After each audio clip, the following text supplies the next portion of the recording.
অন্য কোনো বাঙালি নারী হলে কি করবে আমি জানি না। আমি সেই অবস্থায় কি করেছিলাম সেটা ছিল আমার উপস্থিত বুদ্ধিমত্তাই আমি বলবো, কারণ সেই লাইভটা যদি না হতো তাহলে হয়তো আজকে আমাকে একটা ড্রাগ কেসে ফাঁসানো হতো।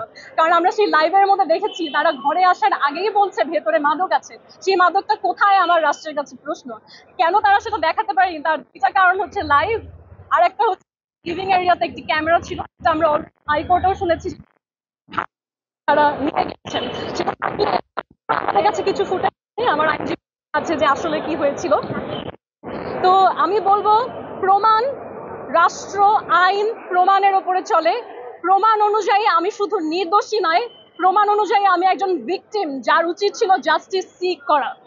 কিন্তু আমি আসলে কার কাছে কি বিষয়ে জাস্টিস সিক করব? আজকে যদি আমি কোনো কমপ্লেইন করতে যাই, কোনো কেস করতে যাই, কিছু বলতে যাই, তাতে ক্ষতি হবে হচ্ছে ইসার, যার ক্ষতি করলে আমার নিজেরই খারাপ লাগবে। তার হয়তো আমি জানি না আমাকে এই অবস্থা দেখে কেমন লাগে। আমি আজকে যেখানে এসেছি, এই যে বোরখা, এটা আমার আসলে সচরাচর আউটফিট না। এই বোরখা এভাবে কভার করা দেখার ইসার ইচ্ছা ছিল। উনি হয়তো এই ভিডিওগুলো দেখবে, আমি জানি না সে কেমন ফিল করবে যে এখন আমি এগুলো করছি।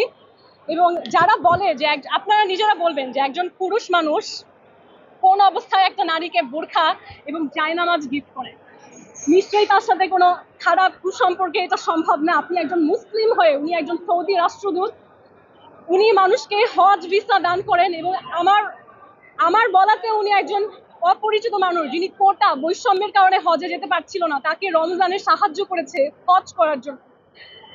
সেই মানুষ আমার মনে হয় না তার সাথে কুসম্পর্ক থাকলে তাকে জায়নামাজ গিফট করবে।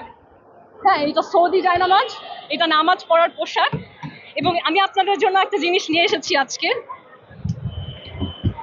এই এটা বক্স, তবে আমি খেজুরও নিয়ে এসেছি, আপনারা মিলিয়ে দেখবেন। হ্যাঁ, এই বক্স হাতে নেওয়া ইসার ছবি আছে। তিনি বিএনপিকে এবং বাংলাদেশের গুরুত্বপূর্ণ মানুষদেরকে এই উপহার দিয়েছেন, সৌদি বাদশার খেজুর। এটা কিন্তু আমি মনে চাইলেও কাউকে দিলাম সেরকম উপহার না, এটা আমার কাছে এসেছে বাংলাদেশের পররাষ্ট্র মন্ত্রণালয়ের ডিজি শফিকুরের মাধ্যমে। কারণ এটার জন্য অ্যাপ্রুভালের প্রয়োজন হয়। এটা সৌদি বাদশারা দেয় হচ্ছে একটা সৌজন্য, একটা গুরুত্বপূর্ণ ব্যক্তিদের জন্য। না, আপনারা যারা আছেন এখানে সাংবাদিক, আমি চাই এই বাদশার খেজুর, যেটার জন্য আমাকে মানুষ বলছে কত কিছু নিয়েছি তার কাছে, এই খেজুরটা যেন আপনারাও টেস্ট করেন। I have ব্রট it with me.